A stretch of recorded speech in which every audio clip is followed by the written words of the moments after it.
Their coverages, they're not real conventional, and kind of mixes it up. A lot of guys in different places, and it's kind of hard to track, who's safeties, who's corners, and who's linebackers. So he deals with the confusion a little bit, and he brings pressure. He puts those guys in good man-to-man coverages and opportunities for the ball to come out quick and those guys to be good open field tacklers. And that's really what the defense comes down to when you watch them on film. They're a great defense. I can't take anything from them. We have a great challenge coming up this weekend, and we're looking forward to it. You guys have been road warriors of late. What will it be like to come back home for 3 consecutive games to close the season? It's kind of like coming back home to comfort. Fighting in your own stadium is a lot of fun. Hopefully, we have 3 great turnouts coming up these next couple weeks. Start with a tough game against Virginia Tech. To get back to their defense, one thing that has hurt them this year, at least a couple of times, are their quarterback options.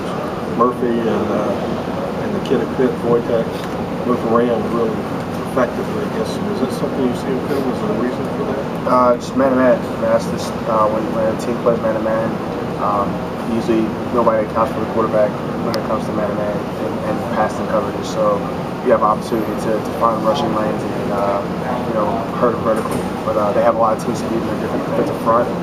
So as a quarterback, to run laterally is not something that you want to do against this defense. The one touchdown you guys got against them last year, most of that drive was you running? Yeah, from what I can recall, from what I remember seeing on film, yeah, there was a couple quarterback runs. What defense do they remind you of the most that you played today? You've seen a little film on those guys. Nobody really runs defenses like they run. Like I said, it's pretty unconventional, the stuff they do as far as the secondary. That's why Bud Foster's known for his defense and what he does with them. He does a great job. He finds the right players that are very talented that fit perfectly within the system. Year after year, and it's a tough challenge. And obviously, we want to talk about last year and the past, but that's something that we definitely remember and understand. What they did to us last year as far as our offense. Okay. You guys are getting so close to another Coastal Division final that there's actually a way to work out this Saturday where you can clinch a share of the final. How much is that on your mind? I know you're in one game at a time. I haven't even thought about that, nor have I looked at that possibility until you brought it up. It is what it is. Like I said, week 5 to now week 11 or 12, whatever it is. It's a week-by-week mentality. We're just going one game at a time. Right now, we have to worry about Virginia Tech, who's a great team. It's not going to be, an easy game. They're just going to come in here and lay down for us. We're going to play a 4-quarter game and, click on all cylinders: offense, defense, special teams to get a win against a good team. How are you physically and mentally dealing with this stretch of 3 games, 13 days, 2 and 6 coming up? It's going to be fun. Obviously, the Bayou's going to be a little banged up a little bit. Virginia Tech's a physical defense, but it's part of the game.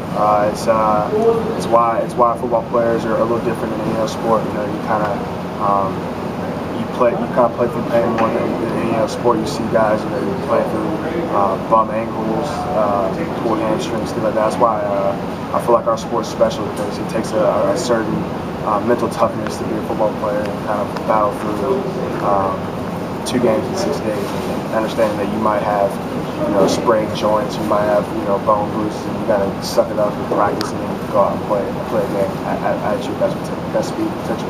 So it's gonna be fun seeing guys prevail, and obviously you're gonna lean on your depth a little bit these next couple of games for guys to kind of step up and help, take some blows off of some guys' bodies. Was today's usually Bloody Tuesday? Is it as physical as it normally is? It wasn't, usually we go full pad. It wasn't a full pad day. We kind of split it up and went, the necessary periods where we needed to fit up as far as offensive line, defensive line, linebackers, running backs, just, fit the pads and understand leverages and picking up certain blitzes. We went those pads clear, but when we went to more of our mental part of practice, our scout practice, we took our shoulder pads off and got into soft spiders.